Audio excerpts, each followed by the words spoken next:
Welcome to another episode of Star Citizen Addicts Anonymous. I'm Nikki Batgirl D'Angelo, and possibly need to talk to you a little bit about what's been going on.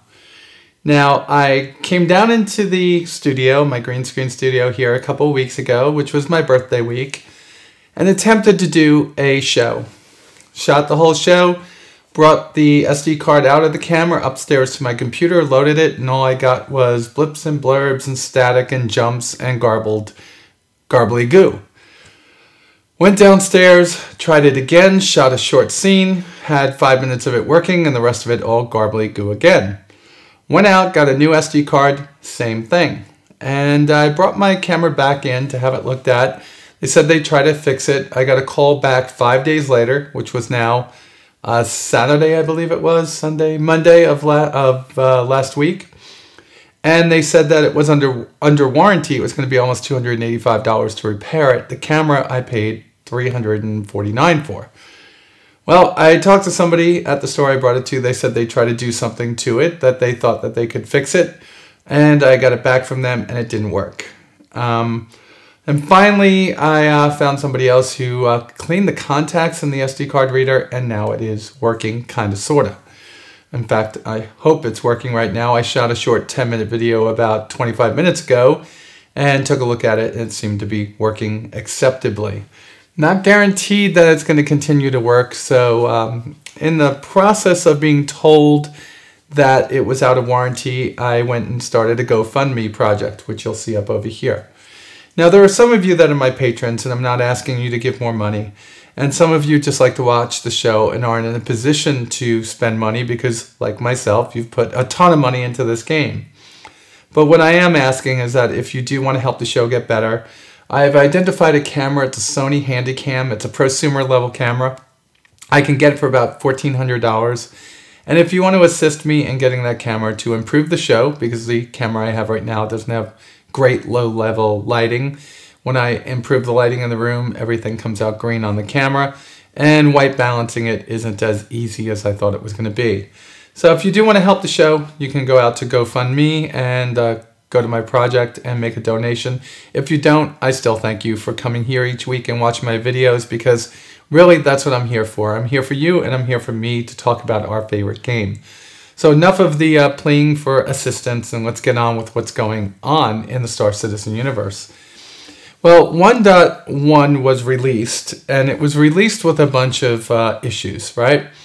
And those issues had everything from glitching to lots of lag to lower frame rate to ship models not being correctly modeled to damaged systems coming in and then going out to not being able to get into matches and so on. So we were promised another version that was going to correct this, and this was version 1.1. I'm sorry, it was version 1.1 that I was talking about before, and this is version 1.1.1. And we got into PTU and tested it and found there were some issues, and they corrected some of those issues, and then they went live, and all of the issues that were happening with 1.1 actually got worse with 1.1.1. Now, I trust that CIG is going to go out of the way to get this resolved, and this is a new kernel. This is a whole new program code, being that it's now the 64-bit floating point math being used in this one. But it is kind of concerning that this far into the game they do have these issues. Now, these issues aren't coming because they don't have issues. I think it's coming from them pushing things to the live server before they really need to be pushed. If you're going to have a PTU up, my recommendation to CIG is leave things up on the PTO until they're fixed and then move them over. But then comes in the other problem. And the other problem is not a lot of us use the PTU. So it doesn't really get stress tests on the PTU. So that's a call to arms to all of you. If you want issues like what's going on not to happen, you should really take part in the PTU when they put the builds up over there. It doesn't take a lot of time. The more players that get on there, the more likely they are to find the mistakes, find the errors, find the bugs that they're finding once the actual patch goes live. And although this is an alpha, which we'll talk about in a second, it's still a game that people are playing for fun, not just for testing. So the PTU is out there to test components of the game that they've upgraded and to give us an opportunity to find the bugs that are really going to hamper it when it hits the live server. So you got two things going on there. One, I'm saying that they should hold back before they put it on the live server. And the second piece is a plea to all of you to go out to the PTU when it is up and to help stress test those patches that they're readying for deployment to make sure that they are bug-free. Now, this is going to be important when the game is live, although it's still important right now since a lot of us are treating this like it's a live game. Which leads me to something else before I go over what's on the 1.1.1 patch notes. And the second piece is, why was it called 1.1.1? Why wasn't it called some kind of alpha? Well, Chris Roberts put up this letter from the chairman, and he explicitly says that it was a mistake internally and explains why. And one of the reasons that he gives is exactly what I've been saying and many of y'all have been saying on the forums. It's not about us. We understand, and we're not holding you accountable to that. It's more or less about a new player coming into the game and seeing version 1 and thinking it's a brand new game, getting in, and then there's all those bugs. So Chris has gone out of his way to come up with a new naming schematic, or schema, I guess you call it.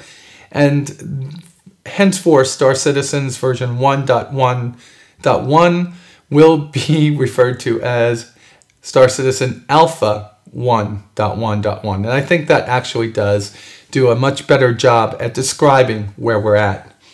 Now, I know that version 1.1.1 is going to be repaired, and it's going to have a lot of cool things in it that are going to be fixed. Currently, matchmaking is the big issue. There is still some there's still a considerable amount of lag when new ships spawn and Vandal swarm, but all this will be worked out over time, and that's on the server end, I believe. So one of the things that was added to this is the Gladiator, and it's going to be my first feature when we finish up this quick news. Gladiator has been a ship that's been around for a while. It has been on sale a couple of times, most notably the first year when they did the military ships weekend, when you had the Gladiator and the Super Hornet and the Retaliator that were for sale that weekend. It runs for about $180 at this point. It was $150 when it was bought brand new, bought in the past. So if some of you are looking to correct me and say I paid $150, I believe it's $180 right now. And it is going to be as limited as the Super Hornet is. And that's because these are going to be in the Frontier Protection Program. So, and what that means is in-game, so we're going to step into our in-game persona, and we're going to talk about the ship in that in-game persona, but the FPP is a way to get current frontline military ships into the hands of the civilians. So out there on the frontier, instead of using ships that are less capable, like a Cutlass and a couple of older variants of ships, you get to use the frontline military vessels as civilians to help stem back the tide of Vandal raids. The Gladiator flies like a brick. It's pretty and has a wallop of a punch. So stay tuned for that feature, and we'll be talking about that in just a few minutes. Now, there's been a bunch of balancing done in this game, and we won't go over everything, but specifically, you have weapons like the sledge. The sledge was said to be overpowered, and they cut back on the rate of fire, and they cut back on the damage. They increased the heat generation and decreased the cooling of the weapon. So essentially what they did is they took this amazingly awesome weapon and they made it mediocre. Now, Nerf bats swing both ways, okay? And that's something that you have to learn about MMOs. This is the balancing piece, alpha and beta. So you might have that alpha, Nerf that just took that weapon way down below usability, but you're going to see it swing back the other way at some point if they find that they added too much to the nerf. So you may see it swing back, but currently the best weapon that I can find that I use is the OS 6s or Niski 6s. And if there's one that you find that's better, please tell me. Other weapons that pack the same punch at size 3 would be something like the Panther, but at size 1, those sledges were absolutely kick butt, and I hope that they get some of their power back. Now, the big thing inside of 1.1 besides certain balancing and matchmaking things is you could also find that you can get into the turrets of the Super Hornet, the Cutlass, and the Gladiator inside of free flight mode, multiplayer free flight mode. And there's a little video over here of me actually in the turret of, I believe it was Kulgan's Super Hornet, and yes, I did blow up that ship next to me. I'm sorry, whoever you were. I was just trying to test them out, and we couldn't actually stay in the game long enough before it crashed to get a good test. And this was on the PTU, just giving you an idea of how buggy the PTU was with it. But you can see the turrets being increased in their effectiveness and in the systems that are there. Currently, there's no targeting computer or HUD inside of the turrets, so it's a peek at what's going to be there. In the PTU, however, I was actually able to take my Constellation out in free flight mode. Well, I should say spawn it into free flight mode with no flight model. Couldn't move, but I was able to walk around the ship with my mag boots and get an opportunity to see what zero-G flight was going to be like on a ship the size of the Constellation. Pretty cool, let me tell you. All right, let's jump into the next piece of the news, and it's going to be for Hangar Flare. Now, for everyone that's been with the game since at 23 million and above, that stretch goal, we were promised a model of the cartoon. Now, the cartoon model has been made available to us, but it's not in the game right now. They said it was, but I can't find it anywhere. Now, the fact that they have a working model of the cartoon, I should say in-game model of the cartoon, means it's probably getting close. That means that they're probably balancing it, getting the physics done on it, getting the animations done on it, and getting it ready for release to the hangar at some point in the future. Now, before 1.3, I think it is, comes out, or is it 1.4? Before 2.0 comes out, the cartoon has to come out because they're going to have all of the single-seat vessels done by the time 2.0 comes out. Now, I'm pretty excited about this one. I bought, well, I didn't buy one of these. It was a gift to the show by 2 of my fans, and I really appreciate it. And I can't wait to actually get in it and fly it. And it's supposed to be a really good racer and very maneuverable, too. Gamescom is coming up on August 7th, and this time out, it's going to be attended by many more of CIG's staff. Too many people to talk about here, but obviously Chris, Sandy, Ben, Travis, James, Chelsea, Alexis, Thomas Hennessy, Jared, Aaron Roberts, Otwin Fairmouth, I guess that's his name, and David Swarford. So you're going to have a lot more people at the Gamescom event and people that you could actually interact with. And they're also looking for some volunteers. If you're looking to go, the admission to the event that they're going to be holding is $20, okay? The last piece of the news this week, and I'm not going to go over all the news for the last 2.5 weeks that I've not been able to do a show. So the next and last piece is going to be, obviously, the new design document. We've had many design documents from shields to mining to, weapons, mounts, and a couple of others, I believe, at this point. Now, this one is getting down to the realism and down to how realistic Chris wants to make the game. And this is all about stances and breathing. So go out there and read it, and they talk about all the different stances, everything from aiming down your sight to putting your weapon down and being able to run faster. And this is something that I find very intriguing because Chris has been touting how realistic he wants to make this game. And right now we can see it from the flight model and how the ships actually fly when we get in them. Well, this is going to take into breathing and, your breathing into account and your stamina. And after you run for a while, how aiming down your sight, you're going to be rocking your weapon up and down a little bit more. And that is realistic if you think about it. So read the document, see what they have. And as always, this is a work in progress and things will change over time. But this is what they're going to be using for the coming release of version 1.2, which is going to be Star Marine. All right, that gets us to these, which are our features. And I just have 3 features for you today. The first one is going to be this one, and it's going to be on the Gladiator and the Gladiator's introduction to the flight system inside of Star Citizen. So let's see what I had to say. Hello everyone, Nikki Batgirl D'Angelo for Star Citizen Addicts Anonymous, and today we're going to be talking about the T-3A Gladiator, another one of the frontline military fighters, well this one being a dive bomber slash torpedo bomber. It's being offered to civilians through the UEE's Frontier Protection Program. The hardened alloys used in the construction of the Gladiator give it unmatched durability. However, it does take a very skilled pilot to fly. While torpedoes and missiles are what this ship is all about, some civilians purchasing the ship through the Frontier Protection Program have opted to remove the centerline torpedo bay and the turret and install a cargo bay and tractor beam, making this a very good salvage vessel. Now the ship is right around the same size as the Super Hornet and the Hornet, 22 meters long, 22 meters wide, and 8 meters high. The civilian version of the ship, however, weighs in 4 metric tons higher than the Hornet series and is powered by 2 TR2s instead of 1 TR3. That sounds like it would give it more propulsion. However, the TR2s that are installed on the Gladiator produce significantly less thrust, giving it a flight model more like a brick in water. However, with its 12 missiles and size 3 weapon slots on the wings, it's a significant competitor to any Vandal or pirate it might come up against. The centerline torpedo bay here can carry a wide variety of currently used UEE torpedoes. However, some of the civilians, like stated before, are removing the torpedoes and using it for cargo.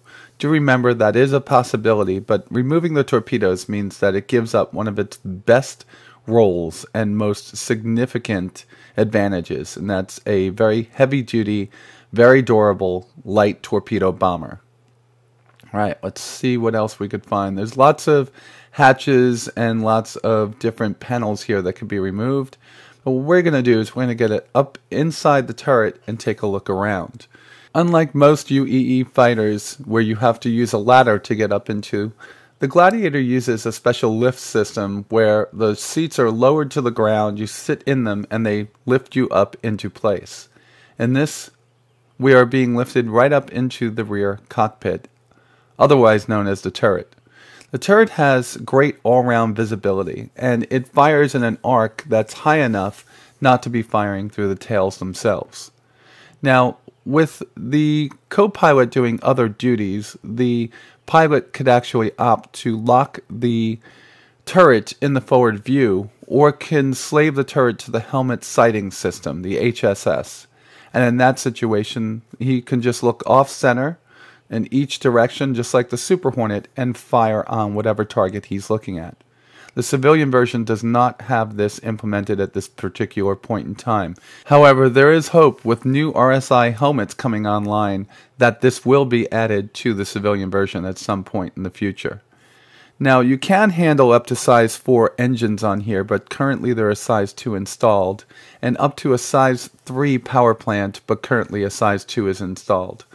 The shield is a box, a size 3, and it adds more than adequate protection for the fighter against anybody that might be firing on it. As the drone moves around the ship, you can see how beautiful this ship is from above. And inside we could see many different components as we're looking inside and looking at the power plant and other components that are here inside the ship. Looking into the torpedo bay through some of them at this point, you can see that it does have quite a number of missiles that are loaded inside of the torpedo bay at this point. Now these aren't your standard torpedoes, but they are extremely powerful missiles with short range. They're pretty much a guaranteed kill on anything that you fire on that's within 500 meters and not maneuvering wildly. Pretty nice looking missiles too. They kind of look like torpedoes, don't they? I would expect these to be able to do a ton of damage on something the size of, say, a Retaliator or a Constellation. Alright, let's get out of this ship and ride down the elevator one more time. And you can see the escape hatch right there, or escape ladder. And let's get out and walk back and take a look at these missiles. They are pretty sweet, are they not?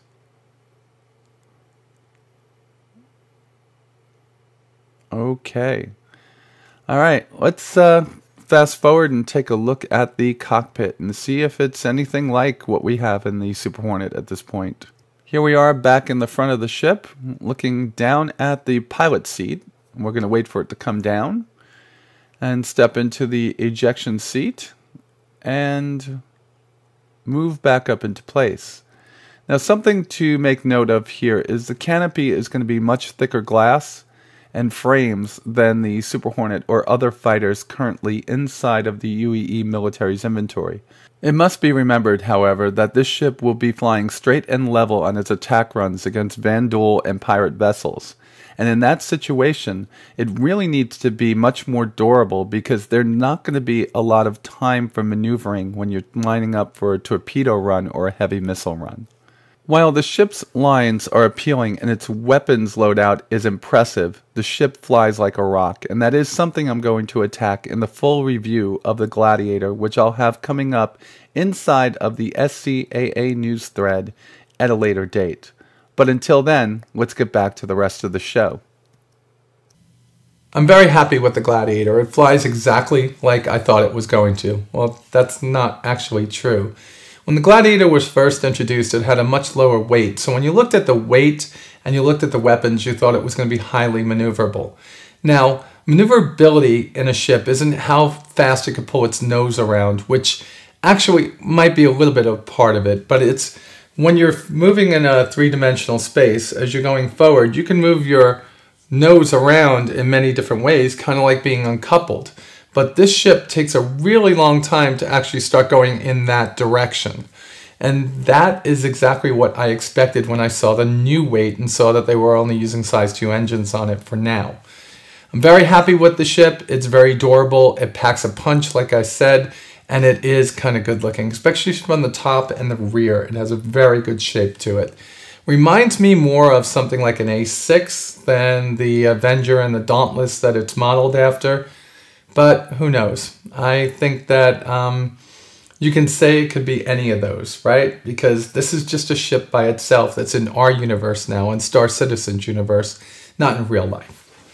All right, the second piece is going to be something that I'm dedicating to one of my friends I've made online, someone that's helped out the show immensely by creating our theme song and transition music and our outro music. He's also created the music for Wingman's Hangar and some other shows that you might know. So let's go to this feature and find out who I'm talking about. In this feature, we get to talk about a friend of the show, Matt Vasa, who created the theme for Star Citizen Addicts Anonymous, UEE SitRep, and some background music for me, including all of the transition audio. Matt is a music creator, and he has put together an album of Star Citizen-based songs. Songs that pay homage to many of the creators of videos for the Star Citizen universe, like myself and the Colonial Movers and others. And Matt now has his album called Forward Reflections for sale in many different places. You can take a look at his website, which will be put up below in the white area of the screen that you're looking at now. But if you want to buy the album like most people do today digitally, it's available on iTunes, Google Play, and Amazon Prime. There's quite a number of other ways to get the album, and I implore you to do so. The music is wonderful, Matt is wonderful, and he's created themes not just for my show, but also for Wingman's Hangar. So Matt has a pretty big credential list. Go out there, take a listen to the music that he has created, and if you don't wind up buying it right away, at least buy the songs that you like. I bought the album the day it came out, which was on my birthday on April 1st, and I haven't looked back or been unhappy once, and I continuously play it while I'm playing the game these days. So, like I said, here's kudos to Matt. Thank you for providing us with this wonderful way of getting ourselves to be in the game when we're not in the game. And with that said, let's get back to the show. Matt Vasa has been a friend of the show for quite some time. He's also one of my few patrons. He's an amazing, amazing composer, and I love all the music he's done. So I really do, like I said, inside that video, please, I implore you, if you like music, go out there and listen to the little samples that you can get on iTunes or Google Play or Amazon Prime, and consider buying his album because it is something that's done for our universe. Like I said back there in the video. It is music that I play from time to time when I'm playing by myself. All right, and now we are at the last piece, okay? And we're going to talk a little bit about this week's organization spotlight. Today's organization spotlight is on the enablers. The enablers are the official organization for the show. However, it's actually an entity all of its own. It doesn't really happen because of the show. It happens because a bunch of like-minded people got together that were in the subscribers den and decided to create an organization. The organization is for everyone, believe it or not. Hardcore or just lighthearted people that want to get in and play the game for a little bit. There's divisions for everything from mining to hauling to mercenary to even piracy, which is a separate organization by itself, which to learn about you would need to join the enablers. The enablers are recruiting, and we're looking for people that are like-minded, lighthearted, and love the game and love to socialize. There are some role players in the game, and there's some hardcore sim addicts, like I was saying. But all in all, I want the organization to be something akin to Alia Iacta Est, which is one of the largest guilds inside of the World of Warcraft universe. And the reason I use them is because they've been together for about 8 or 9 years, and there are many people in there that have been friends and have even gone and started a group of get-togethers across the country for their organization. I see that as a model for the enablers and hope that you guys will take a look at us and fly with us.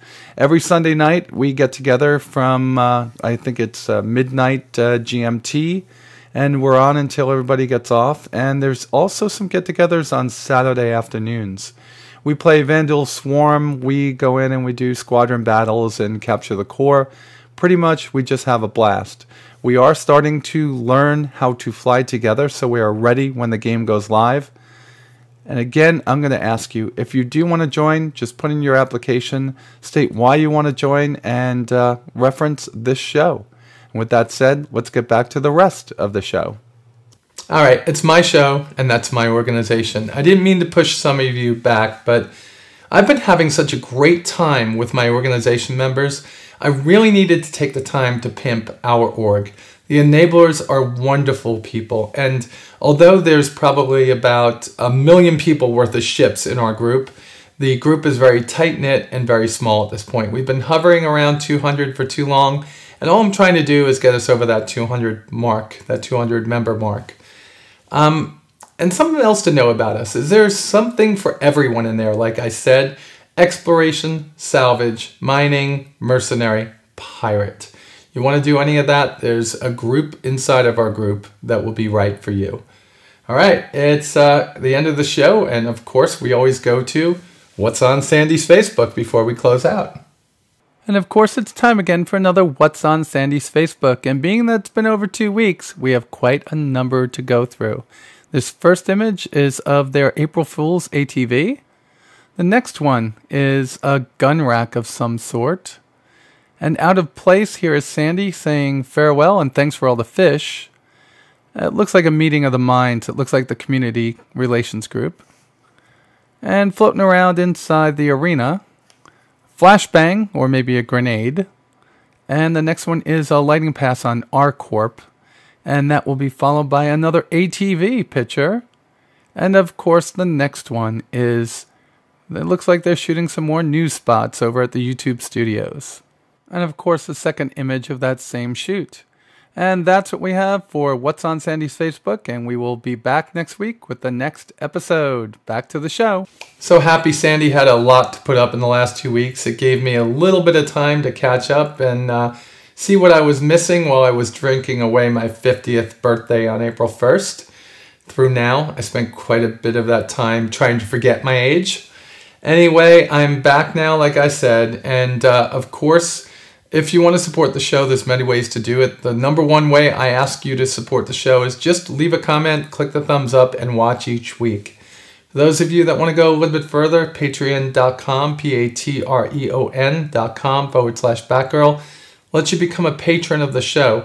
There are some rewards out there, like being able to play with me, and that's actually turned into an org event, so I might split off the Patreon event again.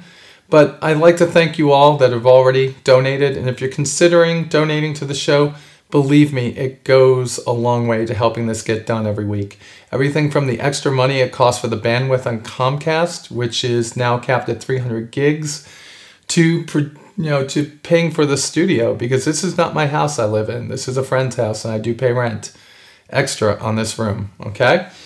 And with that said, let's hope that everything works with this episode. Let's cross our fingers, and hopefully, maybe, possibly, I can get enough funds to get a brand new camera. And with that said, folks, let's just go right to the exit. Thank you all for viewing and watching as always. And with that said, you all be safe out there, and I'll talk to you soon.